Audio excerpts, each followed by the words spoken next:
Então vamos começar, pessoal. Bom dia, eu sou a Ryoga, né? Ou Gabi, tanto faz. Sou coordenadora de um dos times de DevOps da Hotmart. Estou na Hotmart há mais ou menos 3 anos e alguns meses, aí uns 4 meses, mais ou menos. Cheguei como analista, né, para atuar no time de DevOps e hoje eu estou coordenando um dos times que a gente tem, né, de DevOps na empresa.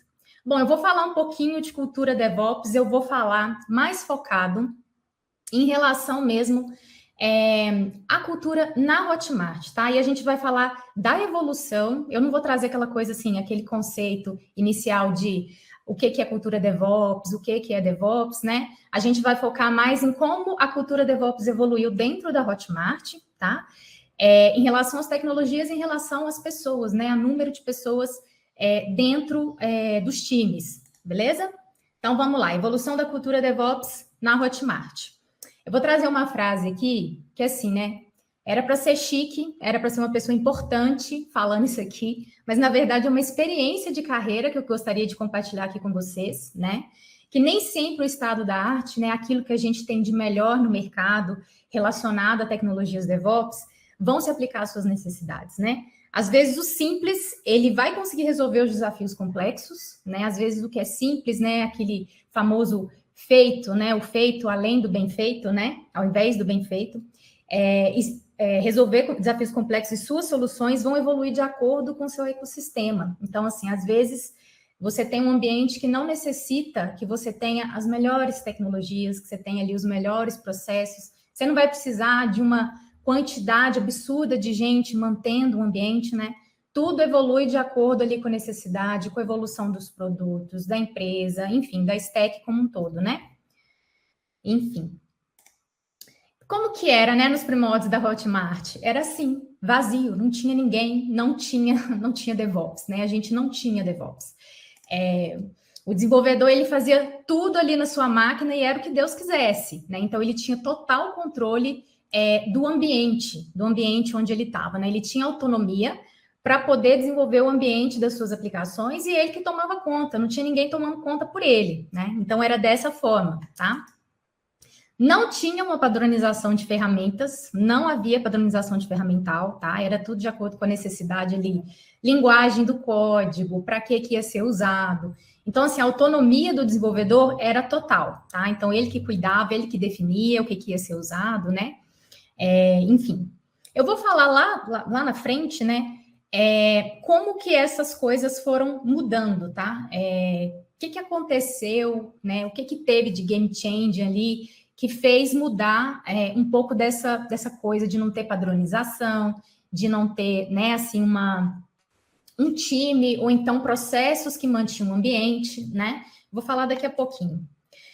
Era muito mais fácil, né, manter um ambiente pequeno. A Hotmart, ela tinha um ecossistema de aplicações, né, inclusive de produtos, muito menor, mas muito menor do que ela tem hoje, né? Então, assim, não precisava de ter aquele tanto de gente, você não precisava ter uma infra tão elástica, você não precisava de nada disso, né? Então, era muito mais fácil você manter, o próprio desenvolvedor manter, escalar manualmente a sua aplicação de acordo com a necessidade, né? Então, era muito, muito mais tranquilo. E não tinha essa preocupação, essa necessidade de ter um ambiente tão colaborativo, né? Vocês vão ver daqui a pouco, eu vou mostrar um gráfico. A Hotmart tinha 15 desenvolvedores. Tinha 15 desenvolvedores e hoje tem um número muito maior, né? Muito superior. Então, assim, era mais fácil de comunicar, era mais fácil de organizar as coisas ali entre a galera. Então, assim, não precisava de tanto, né? Então, esse era ali os primórdios da Hotmart, né? A Hotmart vai fazer 12 anos, né, esse ano, então, assim, acho que é 12 mesmo. Se eu tiver errada, a Carol vai me corrigir. Mas não precisava, né, a gente não tinha essa necessidade de ter um ambiente tão complexo, tá, de número de pessoas e número de tecnologia, porque a necessidade não era tão grande, tá? Mas assim, né, é uma coisa muito importante da gente falar aqui, é que a partir do momento que a gente precisou, né, que a gente precisou fazer uma mudança até de paradigma, né, em relação a esses pontos aqui, era muito importante já crescer certo, né, que eu vou falar um pouquinho disso daqui a pouco. Então, aí, assim, né, os primórdios eram desse jeito, quase, né, assim, tempo das cavernas, né, em desenvolvimento que a gente fala, só que aí a Hotmart cresceu. E ela cresceu pra caramba, né? E num ritmo extremamente acelerado, né? Então, assim, cresceu muito, muito rápido, e aí começaram os desafios, né? Como que você dá conta de escalar o seu ambiente, né? De automatizar os processos, de melhorar a colaboração, melhorar a comunicação entre desenvolvedores. Como que você faz tudo isso pensando em aplicações, em sistemas que tem que escalar muito, muito rápido, né? E mais do que isso, né? Mais do que escalar, eles têm que estar 100% disponíveis, né? Então, assim, começaram aí a vir os desafios e a gente teve que mudar mesmo o pensamento, o paradigma, né, que a gente tinha até então. E aí sim começou a nascer o DevOps ali dentro da Hotmart e as coisas começaram a evoluir, tá? Então vamos entender um pouquinho quais foram os pontos, né, que fizeram essa evolução acontecer. Primeira coisa, o crescimento aqui, né, da Hotmart, a gente teve um aumento expressivo de acesso. Dá uma olhadinha, gente, nesse gráfico, como que ficou, né, lá de 2015 até os dias atuais, aqui tá, os dados ainda estão de 2022, né, mas pensa só como que foi exponencial e muito, muito rápido esse crescimento, né? Então, assim, a gente teve um aumento expressivo de acesso ali, ó, principalmente, né, no pico da pandemia, né, eu acho que é sabido para todo mundo, né, o quanto a Hotmart cresceu ali, o quanto o mercado da Hotmart cresceu nesse período, né, então, assim, a gente teve um pulo, um salto muito, muito grande de acessos nesse período aí, nos últimos 2 anos, né, então, assim, você tem diferentes produtos na sua cartela, né? Novas regras, né? Enfim, de que vinham de diversas formas, regras de segurança, de privacidade, regras de negócio, e um crescimento muito acelerado. Então, a gente teve esse aumento expressivo aí de acesso, né? Principalmente nesse pico aí da pandemia, tá? E aí é óbvio, você tem um acesso maior, seu produto, sua empresa começa a crescer, você precisa ter mais desenvolvimento, né? Você precisa ter mais desenvolvedores, porque obviamente o número de aplicações ele vai crescer, né? Como você precisa ter ali um ambiente mais escalável e tudo mais, precisa de mais gente para poder manter, né? Enfim, com o crescimento, a diversificação da cartela de produtos, de features novas sendo desenvolvidas, produtos novos sendo desenvolvidos, né? Claramente a gente vai precisar ter um aumento de desenvolvimento, né? Dos desenvolvedores, em termos de pessoas. Então, pensa, a gente saiu lá de 2015 com 15 pessoas, né? Que foi o que eu falei lá atrás, era muito menor, né? Muito menor. E a gente atingiu um pico aí em 2022 com 640 desenvolvedores, né? Então, assim, como que você gerencia, né? Tantos novos produtos, tantas novas features e, enfim, tantas novas aplicações com um time tão pequeno, não tinha como, né? Então, assim, realmente o time ia crescer muito. Aí aqui você tem o desafio de pessoas, o desafio da comunicação e ainda tem um outro porém aqui, né? Questão remota, né? Que, assim, aqui, né, a gente estava num período aí, né, esse de 2020 a 2022, um período 100% remoto, né? Assim, com escritório aberto e tudo mais, mas, né, o modelo de trabalho mesmo 100% remoto, como que você faz a comunicação ser fluida, como que você faz as coisas serem eficientes, né? Como que controla? Não dá mais para você ter aquela autonomia que você tinha antes, né? Do desenvolvedor de cada um cuidar do seu ambiente, né? Isso é impossível, né? É totalmente, assim, inimaginável a gente conseguir manter uma coisa nesse sentido. Não tinha como, né? E aí, além disso, né, de novo, né, repetindo, questão de novos produtos, novas features, novas pessoas, enfim, novas necessidades, aumento de acesso, a gente aumentou muito o número de aplicações. A gente saiu de 4 aplicações que eram distribuídas em 12 máquinas, totalmente mantidas manualmente, tá? Totalmente mantidas manualmente, não tinha processo de automatização, não tinha nada. A gente saiu desse número para mais de 1.900 aplicações, né? E aí a gente sai de uma arquitetura totalmente legada, aqui falando um pouquinho dessa questão de arquitetura e tudo mais, a gente sai de um sistema legado, né, assim, de uma arquitetura mais legada, de monolito, né? Eu tenho até pavor de falar essa palavra, mas a gente sai do monolito, né? E aí a gente começa a pensar em arquitetura distribuída, a gente começa a pensar em sistema distribuído e em arquitetura de microserviços. E aí a gente vai parar num número desse de aplicação. E aí como que você mantém isso, né, dentro de 12 servidores, né? Não tem como, isso é impossível, né? Não tem como. Então aí a gente teve, né, um aumento aí da necessidade de escalar, a disponibilidade, a colaboração entre os desenvolvedores, enfim, tudo cresceu, né? Então tudo foi crescendo ao longo do tempo.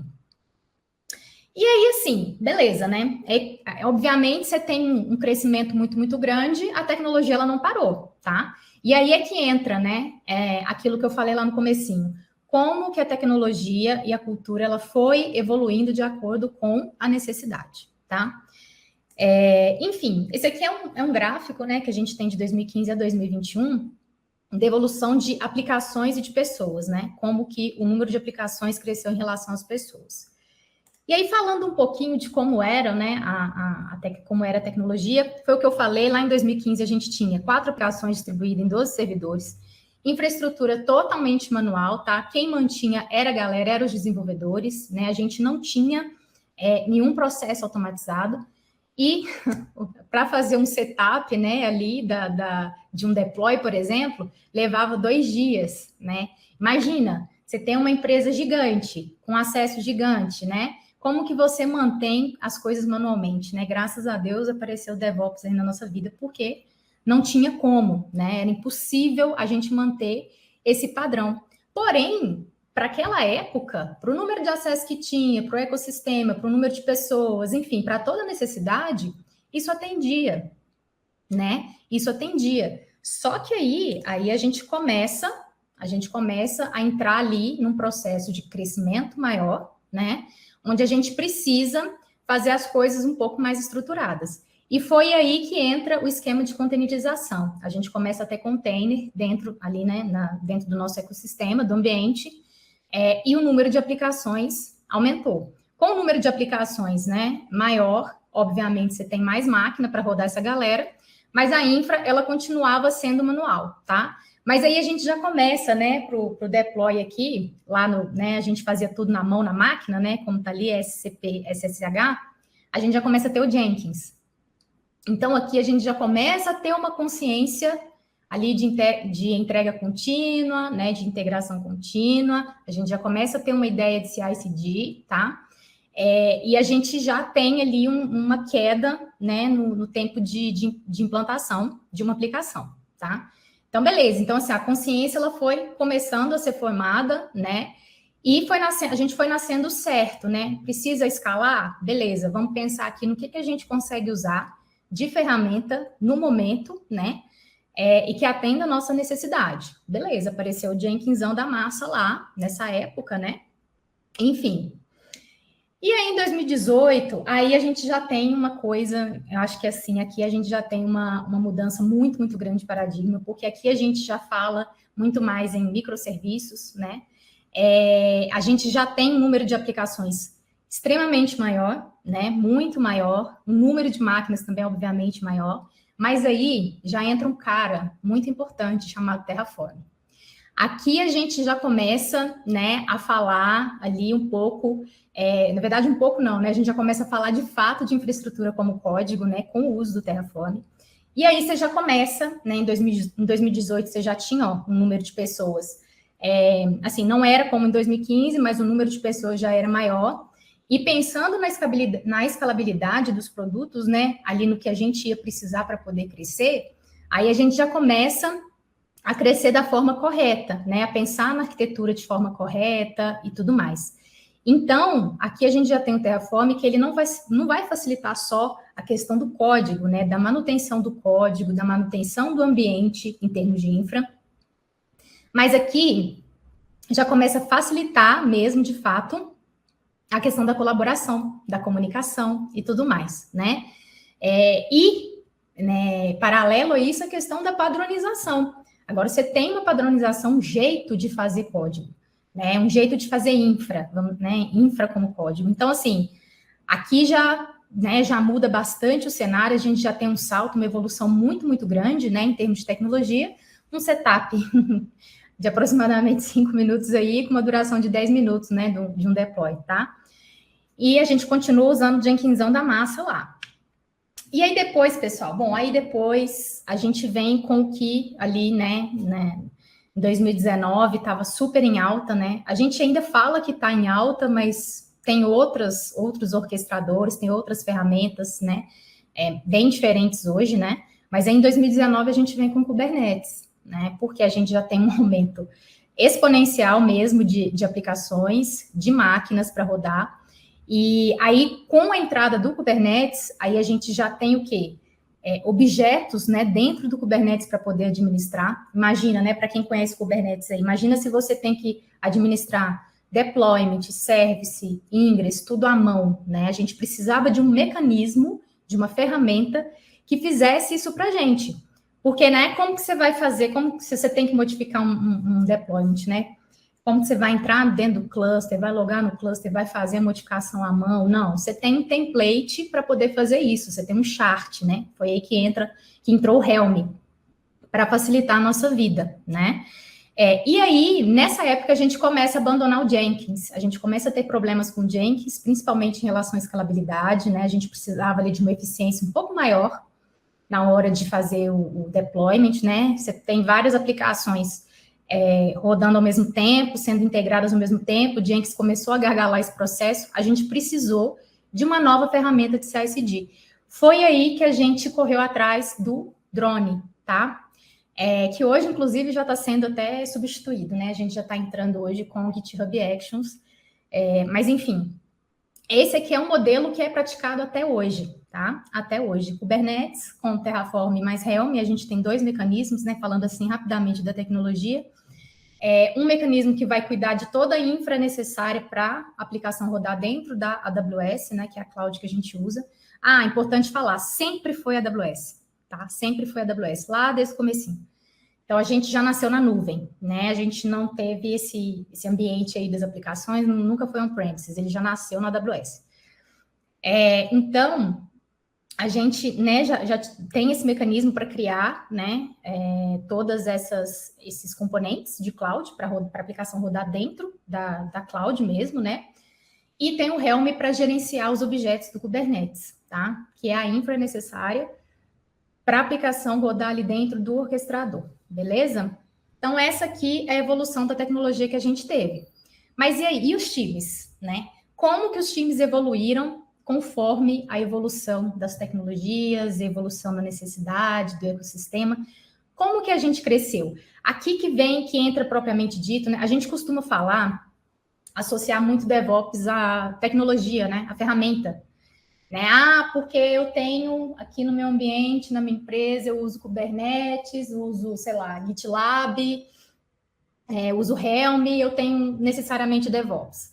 Não necessariamente, se você tem um time, né? Se você, na verdade, assim, um time que concentra todas as informações ali, que não passa, né, para os desenvolvedores, onde você não tem um ambiente colaborativo, onde as pessoas não conhecem o processo, o desenvolvedor ele não consegue ler um log de um deploy, ele não consegue resolver um problema de infra ali, ele não tem noção de como é stack, não necessariamente você vai ter uma cultura DevOps, né? Você vai ter um time que vai cuidar da infra, né? A mesma coisa. Então, como que a gente foi evoluindo isso, né? Para um time tão grande, com tanta tecnologia, né? Para ser administrada e ser compartilhada, como que a gente evoluiu isso? Bom, lá em 2017, 2018, né, a gente tinha um time de 4 pessoas, tá? Então, tinha 4 troopers que cuidavam e suportavam a infra até então, né?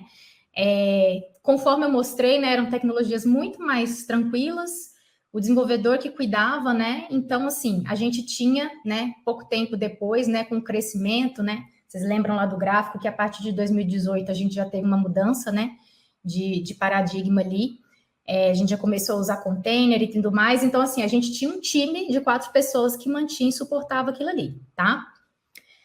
Logo depois, né, aí em 2019, 2020, lá em 2019, quando começou a migração do SES para o Kubernetes, né, a gente tinha um squad que era isso mesmo, viu, era faça você mesmo, né? Algumas pessoas dos diversos times de produtos, né, normalmente eram back-end, né, formaram uma força-tarefa para atuarem nessa migração aí do SES para o EKS, né? Então, isso começou em 2019 e foi até o 2020. A gente ainda tem aplicação que roda, tá? Na stack antiga, o que a gente chama de stack antiga é ECS com Jenkins, né? Mas, assim, são pouquíssimas no universo de, sei lá, quase 2.000 aplicações. Quando eu falo pouquíssimas, é coisa de 3, 4 aplicações, tá? E mesmo assim eu posso estar jogando por alto. Então, assim, tá quase tudo, né, rodando nesse esquema e tudo mais. Tem algumas né, complicações, ainda tem alguns legados e tal que a gente não chegou a lá, o Viana tá falando que eram 3, agora são 2, tá vendo? Joguei o número pro alto. Então, assim, tá acabando, né? Isso aí tá acabando. Já daqui a pouco tá tudo rodando na stack atual. Então, assim, essas pessoas, né, elas formaram esse squad que atuava de forma colaborativa e não era só migração de ECS para EKS, né? Aí, assim, como a gente fez essa modificação, né, de uma tecnologia para outra, outras tecnologias vieram junto, outras coisas vieram junto, né? Então, assim, não era só migrar a aplicação, aí tinha que migrar uma série de coisas para que elas se adequassem, de fato, à nova tecnologia que a gente estava usando, tá? Depois, em 2020, que foi quando eu cheguei, né, ali no mês de janeiro, a gente formou, de fato, ali que a gente chamava de DevOps Team, né, para cuidar desses mecanismos, esses mecanismos que foram criados lá na migração para o Kubernetes, né, o Helm, o Terraform, os mecanismos, né, que envolvem essas ferramentas, né, cuidar tanto dos mecanismos quanto as automações e as tecnologias novas que iam aparecendo, né. A gente gostava de falar muito, hoje a gente já não fala tanto, mas funciona ainda dessa forma, que o time de DevOps na Hotmart funcionava como núcleo tecnológico dentro da empresa, né? A gente era ali guardião, né, das principais tecnologias que desenvolviam em termos de infra, em termos de cloud, né? Então, era um time ali de 6 pessoas, tá? Em janeiro de 2020, nós éramos 6 pessoas. Beleza. E aí, em 2021, a gente começou a crescer, né? Na verdade, em 2020 mesmo, né? Depois desse período, a gente começou a crescer, novas pessoas chegaram porque a necessidade aumentou, tudo atrelado ao crescimento do número de desenvolvedores, no número de aplicações e arquiteturas mais complexas, sistemas mais complexos, tudo mais. Começou a chegar uma galera nova, né, para os times, e aí a gente teve que dividir os times de acordo com responsabilidades. Por que aqui está a responsabilidade primária, tá? É porque hoje a gente tem uma divisão de time, mas não quer dizer que cada time ele fica fixo numa determinada frente de atuação, né? O time ele é bem colaborativo, né? A galera consegue colaborar em todas as esferas, né? Em todas as esferas ali do time de tecnologia, tá? Do time de DevOps, perdão. Então, a gente chama de responsabilidade primária, né? Vou falar daqui a pouco como que esses times ficaram divididos. Primeiro, a gente teve o time ali de DevOps Components, tá? O que é o time de DevOps Components? É um time que cuida dos principais mecanismos, das novas tecnologias, treinamentos nessas tecnologias novas, né? E coisas que são desenvolvidas por eles, e componentes da Stack DevOps da Hotmart, beleza? E aí, esse é um time de 4 pessoas. Depois a gente tem o time de DevOps CloudSec, né? Como o nome já diz, é um time que cuida dos componentes e tecnologias da cloud que estão relacionados à segurança, tá? Então, tudo que é assunto de segurança da cloud, a gente tem os times de segurança, né? Outras vertentes dentro da Hotmart, mas em relação ali à cloud e alguns componentes das aplicações que são utilizados nas aplicações, é esse time que cuida. E a gente tem um time de 3 pessoas. E aí, pensando muito nessa questão de propagação da cultura, né, da cultura DevOps, de manter a cultura dentro dos times, de manter padronização, de garantir que as coisas estejam funcionando de acordo com o que realmente deve funcionar, a gente tem o time de DevOps Experience, que é o time que viabiliza e habilita, né, viabiliza o uso correto e sustentável da Stack DevOps na Hotmart, tá? E possui interface com todos os times de produto, atuando em PUs, né, em Product Unit, seja em demanda ou atendimento. Aí, obviamente, esse é o maior time, né, que é o meu time, lindo, maravilhoso, que é o maior time que a gente tem pela necessidade, tá? Pela necessidade mesmo. E como que esse time atua, né?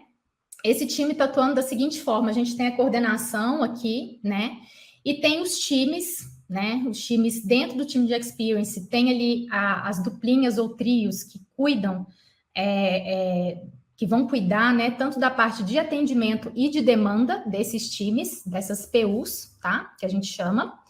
E a gente tem um tech lead que ajuda a gente ali na parte técnica, e tem os especialistas também que ajudam, né, auxiliam na parte técnica. Aí como que essa galera auxilia a gente, né? Na definição, numa análise de solução de uma demanda que veio desses times de produto para a gente, né? E também ajuda ali a quebrar as tarefas, enfim, a medir complexidade e tudo mais, tá? Então, hoje, a gente está atuando dessa maneira. E aí são várias PUs, né? Onde tem, né, dentro da PU propriamente dito, você tem os squads, aí tem os desenvolvedores, né?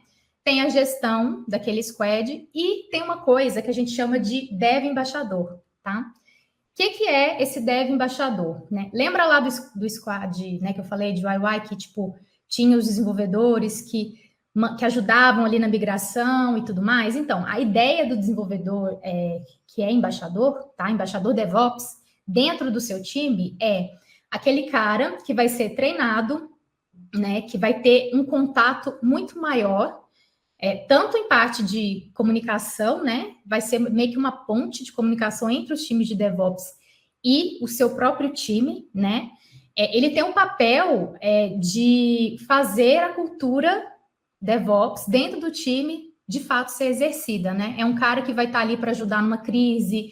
Ele, tipo assim, ele não é um DevOps necessariamente dito, tá?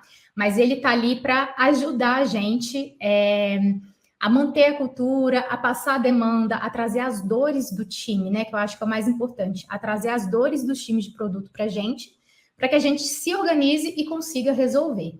Então, hoje, esse é o modelo de cultura que a gente tem na Hotmart, né? Então, assim, recapitulando, né?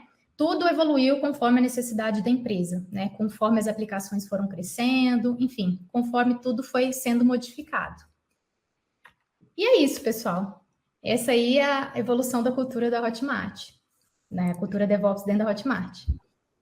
Muito bom, Gabi, excelente.